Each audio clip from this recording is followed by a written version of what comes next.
मिथिलांचल की इस धरती को प्रणाम करता हूं। मां जानकी की धरती हम सब के लिए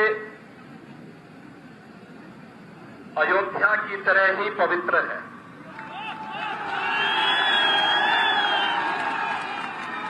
भाइयों बहनों, हम सब जानते हैं कि मर्यादा पुरुषोत्तम भगवान श्री राम माता जानकी के बगैर अधूरे माने जाते हैं, इसलिए जय सीताराम कहते हैं। जय श्री राम के पीछे भी यही भाव है और हम सबके लिए एक पवित्र भाव के साथ मां जानकी की धरती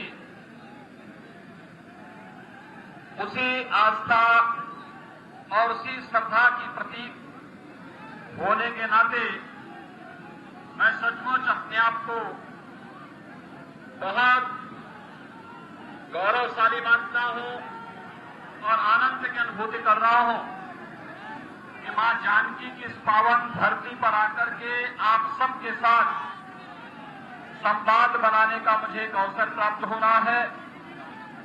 आज के इस चुनावी सभा में उपस्थित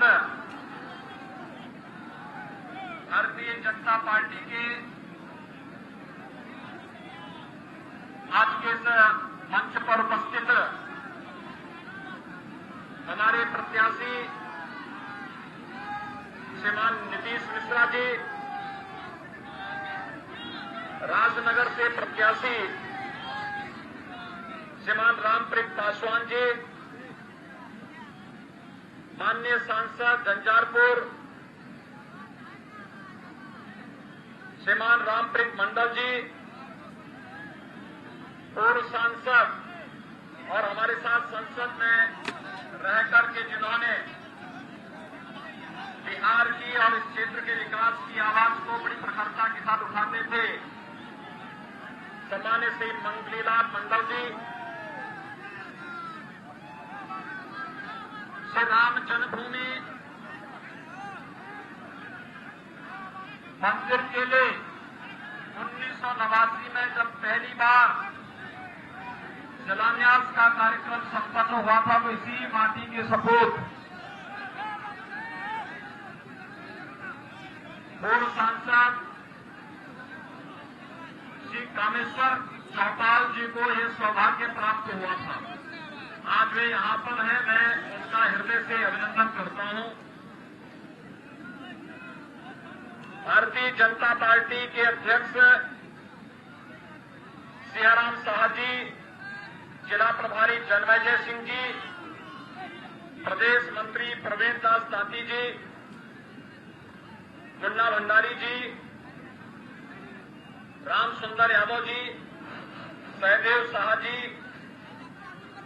श्रीमती अमृता भूषण जी, उदय कुमार चौधरी जी, अशोक साहनी जी, चंद्रकांत सिंह कुशवाहा जी, चंद्रवीर कामत जी, अरुण कुशवाहा जी, भारतीय जनता पार्टी और जदयू से जुड़े हुए सभी पदाधिकारीगण और भारी संख्या में उपस्थित विधानसभा क्षेत्र से जुड़े हुए सभी उपस्थित भाइयों बहनों, मिथिलांचल की इस धरती पर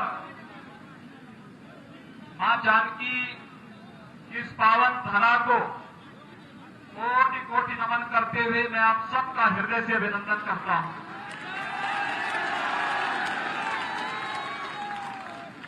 भाइयों बहनों,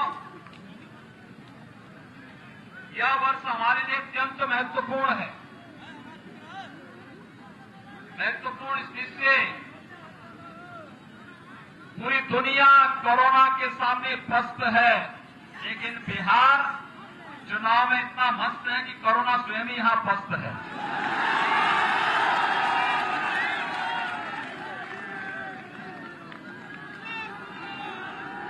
कल मैं देख रहा था बिहार के उत्साह को। कोरोना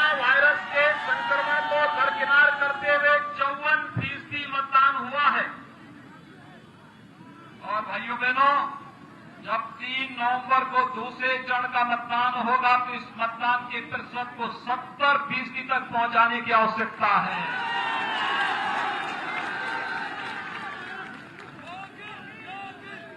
देश के यशस्वी प्रधानमंत्री आदरणीय नरेंद्र मोदी जी ने दो बातें जरूर कही हैं। एक, उन्होंने कहा कि बीमारी और अग्नि को कभी भी हल्के से नहीं लेना चाहिए, यानी इनसे बचाव जितना हो सकता है उतनी सावधानी बरतने की आवश्यकता है। और भाइयों बहनों, जब तक दवा या वैक्सीन हमारे पास स्वयं नहीं आ जाती है तब तक हर हाल में बचाव ही सर्वोत्तम उपाय है। और बचाव के लिए 2 गज की दूरी और मास्क जरूरी का पालन हमें करना ही होगा। इसका पालन करने का आह्वान आप सबसे करूंगा। भाइयों बहनों, एक तरफ कोरोना महामारी से लड़ते हुए आप सबके उत्साह ने दुनिया के सामने एक नई नजीर प्रस्तुत की है, और दूसरी तरफ 500 वर्षों की देश और दुनिया की एक जो ठीस थी, अयोध्या में भगवान राम के भव्य मंदिर के निर्माण के कार्य का शुभारंभ आदरणीय प्रधानमंत्री जी के कर कमलों से 5 अगस्त 2020 को प्रारंभ हो चुका है। इसके लिए मिथिलांचल वासियों को बधाई देने और अभिनंदन करने के लिए आया। और मैं सही बता रहा हूं कि मेरी हार्दिक इच्छा थी कि श्रीमान कामेश्वर चौपाल जी की तरह ही आपकी उपस्थिति भी इस अवसर पर अयोध्या में हो। लेकिन भाइयों बहनों, कोरोना संक्रमण को देखते हुए हम लोगों ने कम संख्या में अतिथि बुलाए थे, लेकिन कार्यक्रम का लाइव प्रसारण भी करवाया गया।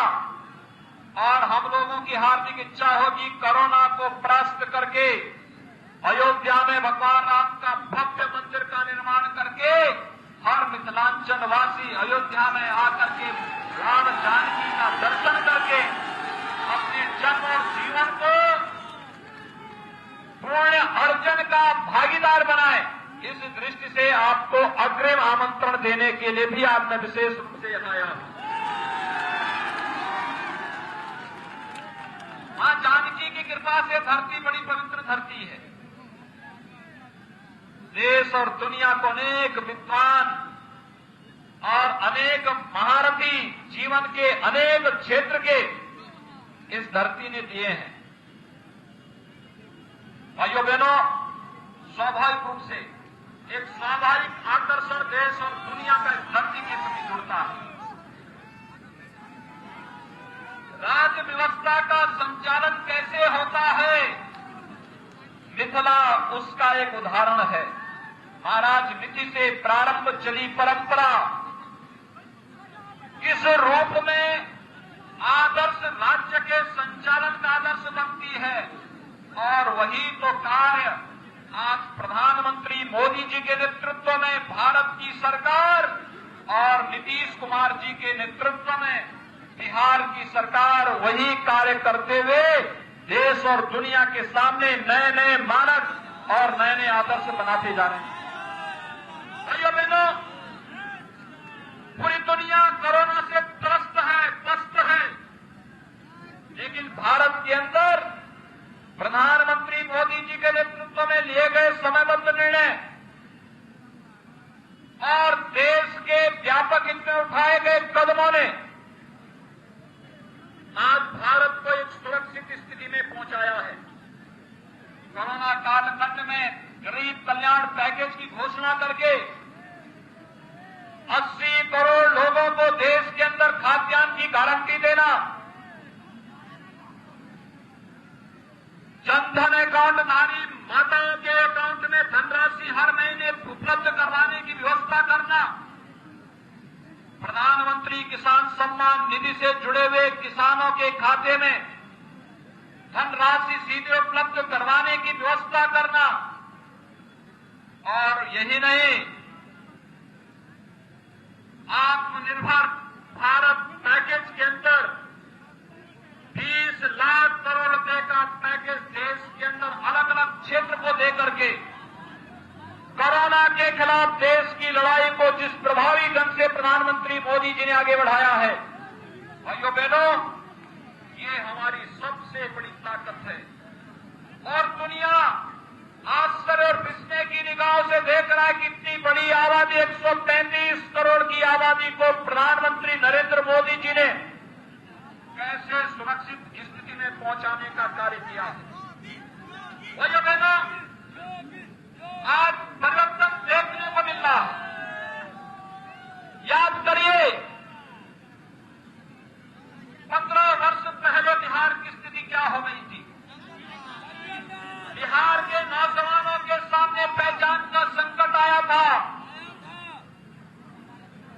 विश्वास का एक नया संकट खड़ा हुआ था, और यूपीए की सरकार ने 2004 से 2014 के बीच में भी आपने देखा होगा, रोज नए घोटाले, कभी स्पेक्ट्रम घोटाला, कभी कॉमनवेल्थ घोटाला, कभी पोल घोटाला, और घोटाले करके इन नौजवानों के जीवन के साथ जिन लोगों ने, कांग्रेस और राजद के लोगों ने, जिन्होंने खिलवाड़ किया था, जिन लोगों ने पहचान का संकट खड़ा किया था, वही लोग आज रोजगार का एक झुनझुना लेकर के एक बार फिर से आकर के जनता की आंखों में धूल झोंकने का कार्य करना चाहते हैं।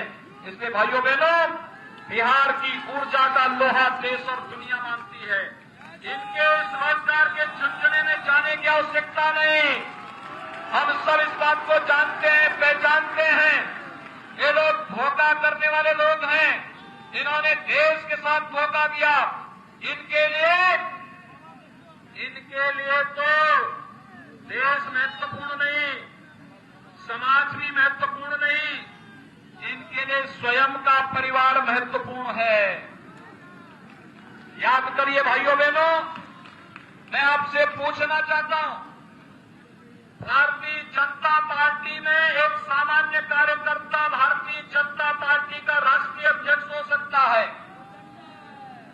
प्रधानमंत्री और मुख्यमंत्री बन सकता है, विधायक और सांसद बन सकता है, लेकिन क्या कांग्रेस में एक सामान्य कार्यकर्ता कांग्रेस का राष्ट्रीय अध्यक्ष बन सकता है क्या? क्योंकि वहां तो एक ही परिवार के लोगों को बनना है। और क्या ऐसे ही राजद के अंदर भी क्या कोई बाहर का कोई व्यक्ति वहां का अध्यक्ष बन सकता है क्या? तो फिर इनसे कुछ उम्मीद करते हैं क्या? और ये लोग तो फिर से बिहार में नक्सलवाद को और माओवादी हिंसा को भड़काना चाहते हैं, जिसे नीतीश कुमार जी ने 15 वर्ष पहले समाप्त कर दिया है। आज भाकपा माले के साथ और कम्युनिस्टों के साथ इनका गठबंधन इस बात की गारंटी दे रहा है, ये लोग फिर से अराजकता और जंगल राज लाने की तैयारी कर चुके हैं। और भाइयों बहनों, इसे बिहार के अंदर फिर से नहीं आने देना। याद करिए 6 वर्ष पहले आपने देश की बागडोर नरेंद्र मोदी जी के हाथों सौंपी थी, और 6 वर्ष के अंदर प्रधानमंत्री मोदी जी ने 3 करोड़ गरीबों को एक आवास उपलब्ध कराया, 4 करोड़ गरीबों को विद्युत के निःशुल्क कनेक्शन उपलब्ध करवाए, 8 करोड़ गरीबों को रसोई गैस का निःशुल्क कनेक्शन उपलब्ध करवाया, 10 करोड़ गरीबों के लिए एक शौचालय उपलब्ध करवाए, 15 करोड़ गरीबों को प्रधानमंत्री मुद्रा योजना से लोन उपलब्ध करवा करके आर्थिक स्वावलंबन की ओर लेकर के गए, 35 करोड़ गरीबों के लिए जनधन अकाउंट खोल करके उन्हें आर्थिक स्वावलंबन की ओर अग्रसर किया, 12 करोड़ किसानों के खाते में प्रधानमंत्री किसान सम्मान निधि के साथ जोड़ने का कार्य किया और 50 करोड़ गरीबों को आयुष्मान भारत में 5 लाख रुपए सालाना स्वास्थ्य बीमा का कवर देने के साथ ही कोरोना कालखंड में और अभी भी 80 करोड़ लोगों को निःशुल्क खाद्यान्न उपलब्ध कराने का कार्य कोई कर रहा है। प्रधानमंत्री मोदी जी के नेतृत्व में भारतीय जनता पार्टी और जदयू गठबंधन कर रहा है। मैं पूछना चाहता हूं, भाइयों बहनों, पूछना चाहते हैं कांग्रेस और राजद के गठबंधन को, इनको भी देश के अंदर शासन करने का अवसर प्राप्त हुआ था। इन्होंने कौन से लोक कल्याणकारी कार्य किए? इन्होंने देश में समस्याएं जरूर दी, बेईमानी इन्होंने फैलाई, भ्रष्टाचार इन्होंने फैलाया, परिवारवाद इन्होंने फैलाया, जातिवाद इन्होंने फैलाया, नक्सलवाद इन्होंने फैलाया, आतंकवाद इन्होंने किया और नारी गरिमा को भी ठेस इन्होंने पहुंचाई। प्रधानमंत्री मोदी जी ने जब 2019 में दूसरी बार प्रधानमंत्री पद की शपथ ली थी, तब उन्होंने कहा था कि पहले 5 वर्ष देश के गरीबों के कल्याण के लिए, अगले 5 वर्ष भारत के उत्थान के लिए, भारत को दुनिया की एक महाशक्ति बनाने के लिए हम लोग कार्य करेंगे। और भाइयों बहनों, उसकी शुरुआत होती है नारी गरिमा और सुरक्षा से। यद्यपि पहले अपने कार्यकाल में उन्होंने नारी गरिमा और के लिए तमाम कार्यक्रम किए, बेटी बचाओ बेटी पढ़ाओ का कार्यक्रम रहा हो, या फिर 10 करोड़ परिवारों को शौचालय देकर के न केवल स्वस्थ रहने की बल्कि नारी गरिमा की रक्षा का अभियान उन्होंने प्रारंभ किया। अभी तो अगले चरण में भाइयों बहनों 3 तलाक की कुप्रथा को सदैव के लिए समाप्त करने का कार्य भी किसी ने कहा, प्रधानमंत्री मोदी जी ने किया। नहीं तो इससे पहले आधी आबादी को अपमानित होना पड़ता था, लेकिन प्रधानमंत्री मोदी जी ने 3 तलाक की कुप्रथा के लिए सदैव के लिए उस पर प्रतिबंध लगा करके समाप्त करके नारी गरिमा की रक्षा भी 3 तलाक की कुप्रथा पर लगाम लगा करके करने का कार्य किया प्रधानमंत्री मोदी जी ने किया। और भाइयों बहनों, देश के अंदर इससे पहले आपने देखा होगा मुंबई में जब आतंकी हमला हुआ था, उस आतंकी हमले के समय देश इस बात को बोलता था कि ये पाकिस्तान का कायराना हरकत है, पाकिस्तान को जवाब दिया जाना चाहिए। कांग्रेस नेतृत्व मुंह छुपाए फिरता था और कहता था नहीं, पाकिस्तान के खिलाफ कोई कार्रवाई नहीं करेंगे क्योंकि कहीं पाकिस्तान एटम बम का उपयोग न कर ले। भाइयों बहनों, याद करिए, जब कश्मीर के अंदर सीआरपीएफ के एक काफिले पर एक आतंकी हमला हुआ था, पाकिस्तान का नाम सामने आते ही भारत के बहादुर जवान पाकिस्तान के अंदर घुस करके आतंकी कैंपों को नष्ट करने का कार्य मोदी जी के समय में करते हैं। भारत, ये है नया भारत, ये है न्यू इंडिया। हमने भारत के स्वाभिमान और सम्मान के साथ खिलवाड़ करने की छूट किसी को नहीं दी, और चाहे पाकिस्तान हो या चाहे कोई हो, अगर भारत की तरफ टेढ़ी नजरों से देखने का दुस्साहस करेगा तो फिर उसका मुंहतोड़ जवाब देने के लिए हमारी बात को सेना खड़ी है। और ये कार्य प्रधानमंत्री मोदी जी के नेतृत्व में आज भारत पूरी मजबूती के साथ कार्य कर रहा है। भाइयों बहनों, यही नहीं, इससे पहले बिहार का कोई व्यक्ति अगर जम्मू कश्मीर के अंदर सर्विस करता था, अगर उसकी इच्छा होती थी कि एक घर यहां भी बना लूं, नहीं बना सकता था। कांग्रेस ने आपको इस अधिकार से वंचित किया था। प्रधानमंत्री मोदी जी ने और बिहार वासी को अधिकार दे दिया कि अगर वो चाहे तो जम्मू कश्मीर के अंदर भी अपना जमीन खरीद सकता और मकान बना सकता है।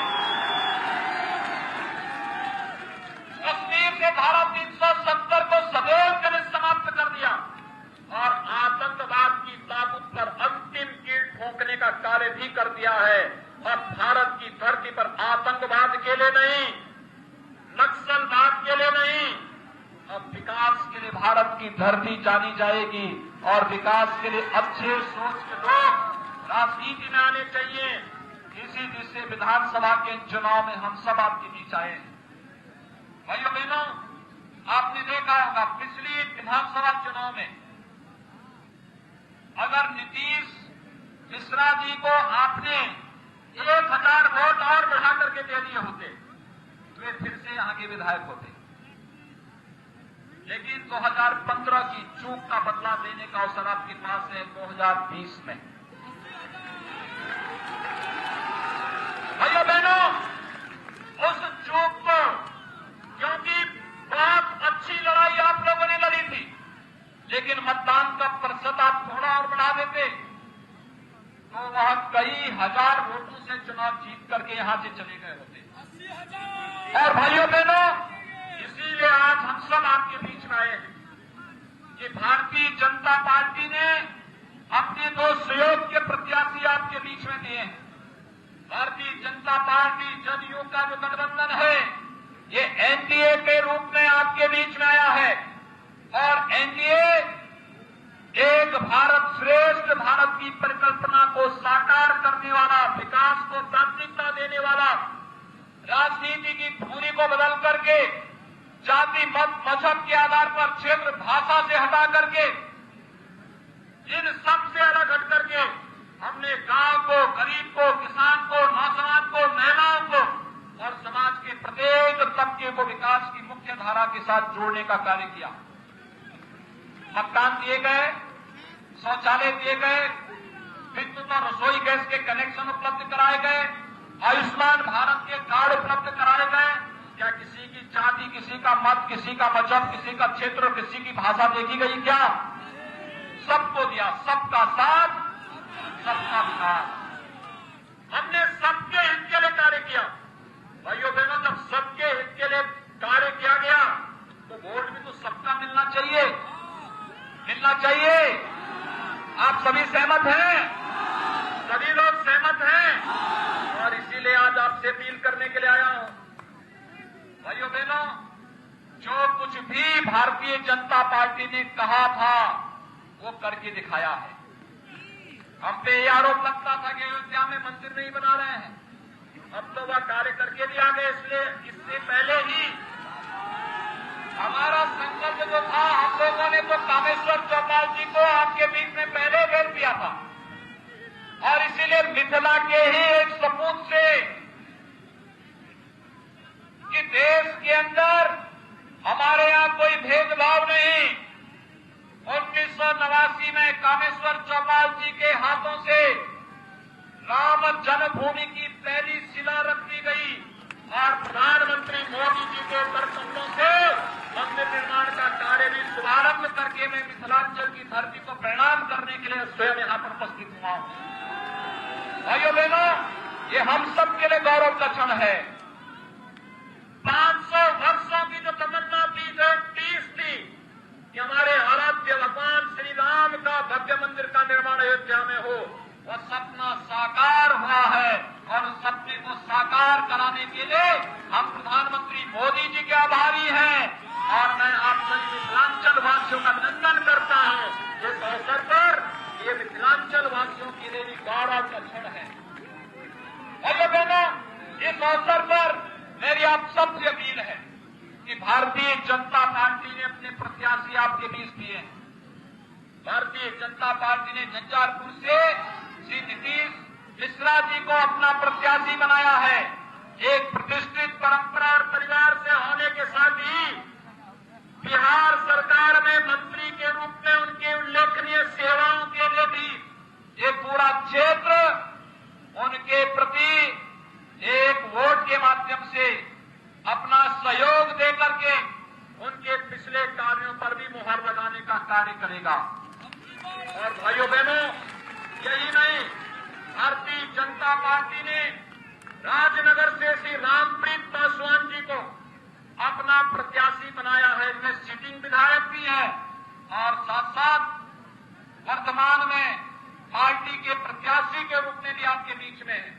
मेरी आप सबसे अपील है, झंझारपुर से नीतीश मिश्रा जी को और राजनगर से श्री रामप्रीत पासवान जी को कमल चुनाव चिन्ह पर भारी मतों से विजयी बनाने की अपील आप सबसे करने के लिए आपके बीच में विशेष रूप से मैं आपके बीच आया हूं कि 3 नवंबर को चुनाव में इन दोनों प्रत्याशियों को, जहां भी भाजपा और जदयू के प्रत्याशी हैं और सहयोगी दलों के प्रत्याशी हैं, इन्हें भारी बहुमत से विजयी बना।